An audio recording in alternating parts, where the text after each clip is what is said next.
ਉਹ ਕਈ ਦਿਨਾਂ ਤੋਂ ਉਦਾਸ ਸੀ। ਕੁਝ ਕਹਿਣਾ ਚਾਹੁੰਦੀ ਸੀ ਪਰ ਕਹਿੰਦੀ ਨਹੀਂ ਸੀ।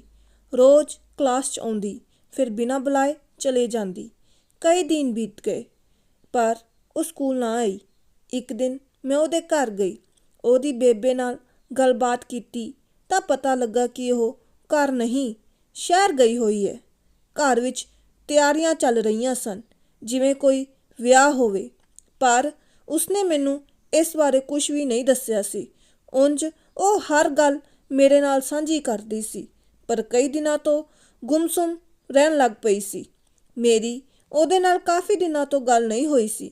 ਮੈਂ ਪੁੱਛਣ ਦੀ ਬਹੁਤ ਕੋਸ਼ਿਸ਼ ਕਰਦੀ, ਪਰ ਮੈਂ ਜਦੋਂ ਵੀ ਉਸ ਕੋਲ ਜਾਂਦੀ ਤਾਂ ਉਹ ਬਿਨਾਂ ਬੁਲਾਏ ਉੱਥੋਂ ਨਿਕਲ ਜਾਂਦੀ।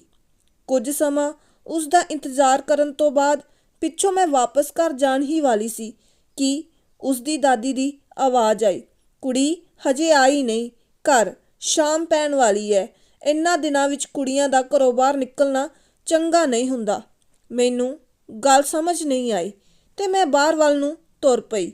ਇੰਨੇ ਨੂੰ ਬਾਹਰੋਂ ਟੈਂਪੂ ਆ ਕੇ ਘਰ ਦੇ ਬੂਹੇ ਮੂਹਰੇ ਖਲੋ ਗਿਆ, ਜਿਸ ਵਿੱਚੋਂ ਜੱਸੀ ਤੇ ਉਸ ਦੀ ਭੂਆ ਬਾਹਰ ਨਿਕਲੀਆਂ। ਉਸ ਦੇ ਹੱਥ ਵਿੱਚ ਕੁਝ ਲਿਫਾਫੇ ਪਕੜੇ ਹੋਏ ਸਨ। ਮੈਨੂੰ ਦੇਖ ਕੇ ਉਹ ਹੈਰਾਨ ਹੋ ਗਈ। ਉਹ ਚੁੱਪਚਾਪ ਅੰਦਰ ਵੜ ਗਈ ਤੇ ਮੈਨੂੰ ਬੁਲਾਇਆ ਵੀ ਨਹੀਂ। ਉਸ ਦੀ ਮੰਮੀ ਨੇ ਮੈਨੂੰ ਆਵਾਜ਼ ਮਾਰ ਲਈ ਕਿ ਜੱਸੀ ਆ ਗਈ ਹੈ, ਤੂੰ ਵੀ ਅੰਦਰ ਆ ਜਾ, ਬਹਿ ਕੇ ਗੱਲਾਂ ਕਰ ਲਓ। ਮੈਂ ਅੰਦਰ ਗਈ ਤਾਂ ਜੱਸੀ ਮੈਨੂੰ ਇੱਕਦਮ ਬਾਂਹ ਤੋਂ ਪਕੜ ਕੇ ਅੰਦਰ ਲੈ ਗਈ ਤੇ ਅੰਦਰ ਜਾ ਕੇ ਰੋਣ ਲੱਗ ਪਈ।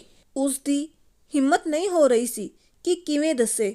ਉਸਨੇ ਟਰੰਕ 'ਚੋਂ ਇੱਕ ਫੋਟੋ ਕੱਢੀ ਤੇ ਦੱਸਿਆ ਕਿ ਇਸ ਨਾਲ ਮੇਰਾ ਰਿਸ਼ਤਾ ਹੋਇਆ ਹੈ।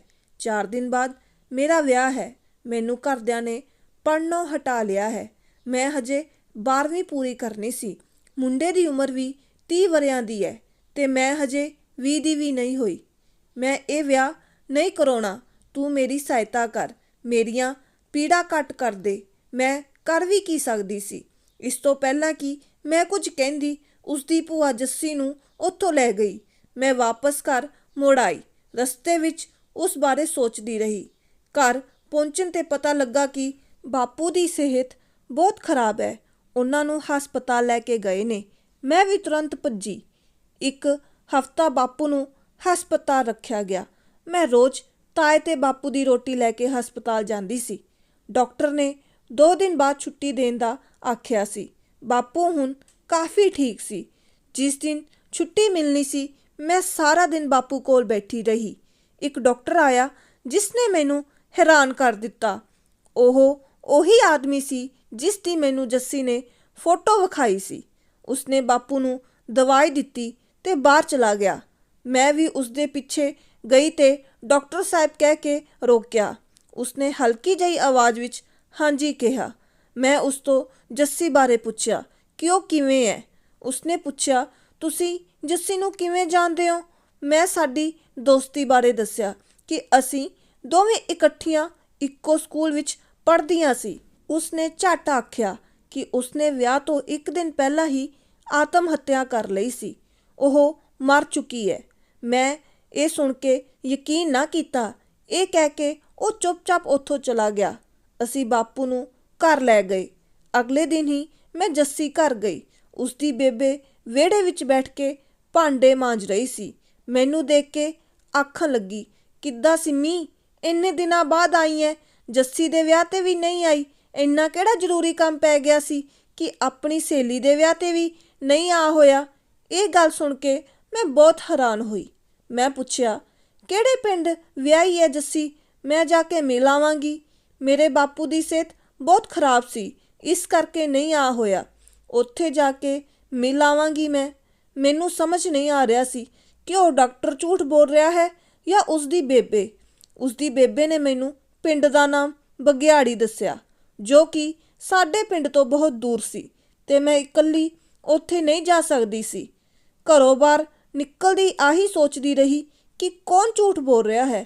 ਮੈਂ ਕਿੰਨਾ ਸਮਾਂ ਉੱਥੋਂ ਸੋਚਦੀ ਤੁਰਦੀ ਗਈ। ਥੋੜਾ ਅੱਗੇ ਜਾ ਕੇ ਉਸਦੀ ਭੂਆ ਮਿਲੀ ਜੋ ਜੱਸੀ ਘਰ ਜਾ ਰਹੀ ਸੀ।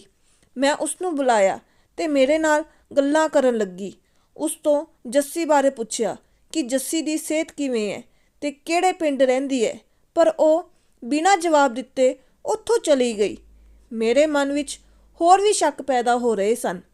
ਮਹੀਨੇ ਕੁ ਬਾਅਦ ਮੈਂ ਸਾਰੀ ਗੱਲ ਆਪਣੀ ਬੇਬੇ ਨੂੰ ਦੱਸੀ ਤਾਂ ਬੇਬੇ ਮੇਰੇ ਨਾਲ ਬਗਿਆੜੀ ਜਾਣ ਲਈ ਤਿਆਰ ਹੋ ਗਈ। ਅਸੀਂ 2 ਕੁ ਦਿਨਾਂ ਬਾਅਦ ਬਗਿਆੜੀ ਪਿੰਡ ਨੂੰ ਚੱਲ ਪਈਆਂ। ਸਾਨੂੰ 2 ਘੰਟੇ ਦਾ ਸਮਾਂ ਲੱਗ ਗਿਆ।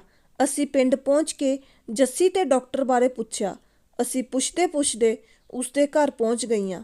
ਉਸਦਾ ਘਰ ਬਹੁਤ ਹੀ ਵੱਡਾ ਤੇ ਚਿੱਟੇ ਰੰਗ ਨਾਲ ਰੰਗਿਆ ਹੋਇਆ ਸੀ। ਮੈਂ ਅੱਗੇ ਹੋ ਕੇ ਘਰ ਦੀ ਘੰਟੀ ਵਜਾਈ।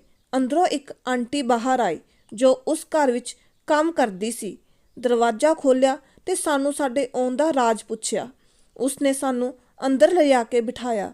ਕਾਫੀ ਗੱਲਾਂ ਕਰਨ ਤੋਂ ਬਾਅਦ ਉਸਨੇ ਸਾਨੂੰ ਦੱਸਿਆ ਕਿ ਡਾਕਟਰ ਸਾਹਿਬ ਹਸਪਤਾਲ ਗਏ ਹੋਏ ਨੇ। ਡਾਕਟਰ ਸਾਹਿਬ ਦੀ ਇੱਕ ਬਾਂਹ ਵਿੱਚ ਖਰਾਬੀ ਹੋਣ ਕਰਕੇ ਕੋਈ ਵੀ ਉਸ ਨਾਲ ਆਪਣੀ ਧੀ ਨੂੰ ਵਿਆਹੁਣ ਲਈ ਰਾਜੀ ਨਹੀਂ ਸੀ। ਇਸ ਲਈ ਜੱਸੀ ਦੇ ਘਰਦਿਆਂ ਨੇ ਜੱਸੀ ਦਾ ਡਾਕਟਰ ਨਾਲ 5 ਲੱਖ ਦਾ ਸੌਦਾ ਕੀਤਾ ਸੀ ਕਿ ਜੇਕਰ ਉਹ ਜੱਸੀ ਦਾ ਵਿਆਹ ਡਾਕਟਰ ਸਾਹਿਬ ਨਾਲ ਕਰ ਦੇਣਗੇ ਤਾਂ ਡਾਕਟਰ ਸਾਹਿਬ ਉਹਨਾਂ ਨੂੰ 5 ਲੱਖ ਰੁਪਏ ਦੇਣਗੇ। ਜੱਸੀ ਚੁੱਪਚਾਪ ਵਿਆਹ ਕਰਵਾ ਕੇ ਇੱਥੇ ਆ ਗਈ ਸੀ। ਬਾਕੀ ਗੱਲ ਦਾ ਉਸ ਨੂੰ ਡਾਕਟਰ ਸਾਹਿਬ ਨੇ ਦੱਸਿਆ ਸੀ ਕਿ ਉਸ ਦੇ ਘਰਦਿਆਂ ਨੇ ਉਸ ਦਾ ਸੌਦਾ ਕੀਤਾ ਹੈ। ਜੱਸੀ ਇਹ ਗੱਲ ਸੁਣ ਕੇ ਬਹੁਤ ਹੈਰਾਨ ਹੋਈ। ਉਹ ਰੋਂਦੀ ਰਹਿੰਦੀ ਸੀ। ਉਹਨਾਂ ਦੋਵਾਂ ਨੇ ਇਹ ਫੈਸਲਾ ਕੀਤਾ ਕਿ ਉਹ ਜੱਸੀ ਦੇ ਘਰਦਿਆਂ ਨਾਲ ਕੋਈ ਵੀ ਰਿਸ਼ਤਾ ਨਹੀਂ ਰੱਖਣਗੇ। ਉਹਨਾਂ ਨੇ ਜੱਸੀ ਦੇ ਘਰਦਿਆਂ ਨੂੰ ਇਹ ਖਬਰ ਦੇ ਦਿੱਤੀ ਕਿ ਜੱਸੀ ਨੇ ਆਤਮ ਹੱਤਿਆ ਕਰ ਲਈ ਹੈ ਤੇ ਮੈਂ ਉਸ ਦਾ ਅੰਤਿਮ ਸੰਸਕਾਰ ਕਰ ਚੁੱਕਾ ਹਾਂ। ਮੈਨੂੰ ਮੇਰੇ ਪੈਸੇ ਵਾਪਸ ਚਾਹੀਦੇ ਹਨ। ਇਸ ਨਾਲ ਉਸ ਦੀ ਬੇਬੇ ਦੀ ਦਿਮਾਗੀ ਹਾਲਤ ਖਰਾਬ ਹੋ ਗਈ। ਇਸ ਗੱਲ ਦਾ ਜੱਸੀ ਨੂੰ ਨਹੀਂ ਪਤਾ। ਡਾਕਟਰ ਨੇ ਵੀ ਆਪਣੀ ਪਤਨੀ ਜੱਸੀ ਦੇ ਅਸਲ ਸੱਚ ਬਾਰੇ ਕਿਸੇ ਨੂੰ ਨਹੀਂ ਦੱਸਿਆ। ਜੱਸੀ ਮੈਡਮ ਚੰਡੀਗੜ੍ਹ ਵਿੱਚ ਪੜ੍ਹ ਰਹੇ ਹਨ। ਉੱਥੇ ਉਹ ਡਾਕਟਰ ਸਾਹਿਬ ਦੇ ਪੁਰਾਣੇ ਘਰ ਵਿੱਚ ਰਹਿ ਰਹੇ ਹਨ। ਡਾਕਟਰ ਸਾਹਿਬ ਉਹਨਾਂ ਨੂੰ ਕਦੇ-ਕਦੇ ਮਿਲਣ ਜਾਂਦੇ ਹਨ। ਉਹ ਕੰਮ ਵਾਲੀ ਨੇ ਸਾਨੂੰ ਇਸ ਰਾਜ ਬਾਰੇ ਕਿਸੇ ਨੂੰ ਨਾ ਦੱਸਣ ਬਾਰੇ ਆਖਿਆ। ਮੇਰੇ ਸਾਰੇ ਸਵਾਲਾਂ ਦੇ ਜਵਾਬ ਮਿਲ ਚੁੱਕੇ ਸਨ। ਜੱਸੀ ਦੇ ਘਰਦਿਆਂ ਨੇ ਜੋ ਸਲੂਕ ਜੱਸੀ ਨਾਲ ਕੀਤਾ, ਉਹਨਾਂ ਨੂੰ ਸਜ਼ਾ ਮਿਲਣੀ ਜ਼ਰੂਰੀ ਸੀ। ਮੈਂ ਬਹੁਤ ਖੁਸ਼ ਸੀ ਕਿ ਜੱਸੀ ਨੂੰ ਇੰਨਾ ਚੰਗਾ ਹਮਸਫਰ ਮਿਲਿਆ ਜਿਸ ਨੇ ਉਸਦੇ ਸੁਪਨੇ ਪੂਰੇ ਕਰਨ ਦਾ ਵਾਅਦਾ ਕੀਤਾ। ਉਸ ਕੰਮ ਵਾਲੀ ਨੇ ਹੁਣ ਸਾਨੂੰ ਉੱਥੋਂ ਜਾਣ ਲਈ ਆਖਿਆ ਕਿਉਂਕਿ ਡਾਕਟਰ ਸਾਹਿਬ ਆਉਣ ਵਾਲੇ ਸੀ। ਮੈਂ ਵਾਪਸ ਆਉਂਦਿਆਂ ਜੱਸੀ ਬਾਰੇ ਸੋਚਦੀ ਰਹੀ ਤੇ ਬਹੁਤ ਖੁਸ਼ ਸੀ ਕਿ ਉਸ ਦੀ ਕਿਸਮਤ ਇੰਨੀ ਚੰਗੀ ਹੈ। ਜੱਸੀ ਦੇ ਘਰਦਿਆਂ ਨੇ ਜੱਸੀ ਦਾ ਨਹੀਂ ਬਲਕਿ ਉਸ ਦੀ ਕਿਸਮਤ ਦਾ ਸੌਦਾ ਕੀਤਾ ਸੀ ਜੋ ਕਿ ਉਸ ਨੂੰ ਇੱਥੋਂ ਤੱਕ ਲੈ ਆਈ। ਧੰਨਵਾਦ ਜੀ। ਤੁਹਾਨੂੰ ਇਹ ਸਟੋਰੀ ਕਿੱਦਾਂ ਦੀ ਲੱਗੀ ਕਮੈਂਟ ਬਾਕਸ ਵਿੱਚ ਕਮੈਂਟ ਕਰਕੇ ਔਰ ਵੀਡੀਓ ਨੂੰ ਲਾਈਕ ਤੇ ਚੈਨਲ ਨੂੰ ਸਬਸਕ੍ਰਾਈਬ ਜ਼ਰੂਰ ਕਰਨਾ ਜੀ। ਧੰਨਵਾਦ।